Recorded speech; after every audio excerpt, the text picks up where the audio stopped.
My name is Dr. Kim Davis, and I'm the founder and CEO of RunLab. And today we're going to talk a little bit about low back pain.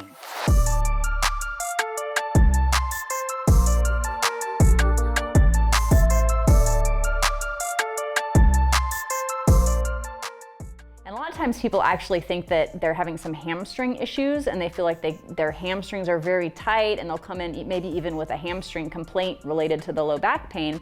And they talk about how much they try to stretch their hamstrings and work on that mobility. And then we get into the assessment and we find out it actually is nothing related to the hamstrings at all. So this is something actually Lucas has dealt with a little bit on a personal level. So if you can show us what your hamstring mobility looks like. So go ahead and try to touch your toes. So he doesn't have a lot of great hamstring, at least in his mind. He thinks his hamstrings are very tight, right? So then we get him on the table. Go ahead and lay face up. So as soon as I'm able to relax everything else in his body, his back, his glutes, everything else, and we take a look at hamstring range of motion, we actually realize he's pretty good. He's got at least 90 degrees, if not a little bit more, hamstring range of motion. So if his hamstrings aren't tight, what's the issue? Why is he not able to lean over?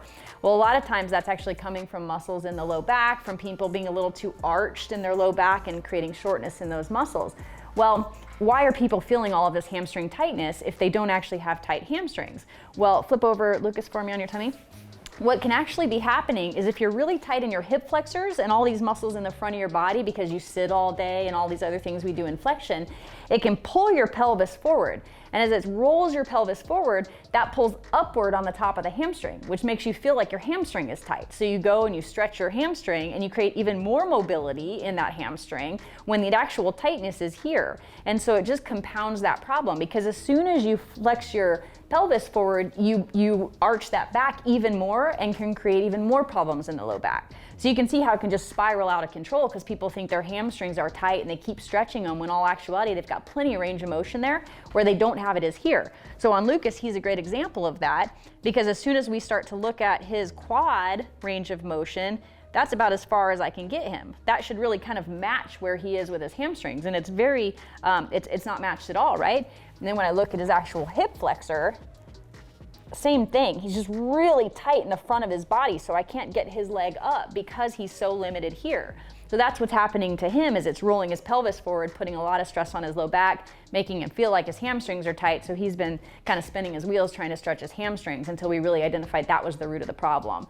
So it's just something to understand about your body, that working on mobility through hip flexor stretches. You can check out our other video about how to work on your hip flexors for triathletes. That's a really good tip video about how to work on the mobility in the front of your body. And then also having your gait looked at to make sure that the way that you're moving is not contributing to some of these issues. So if you'd like to learn more about us, you can go to www.runlabaustin.com or call us at 512-266-1000. Thank you.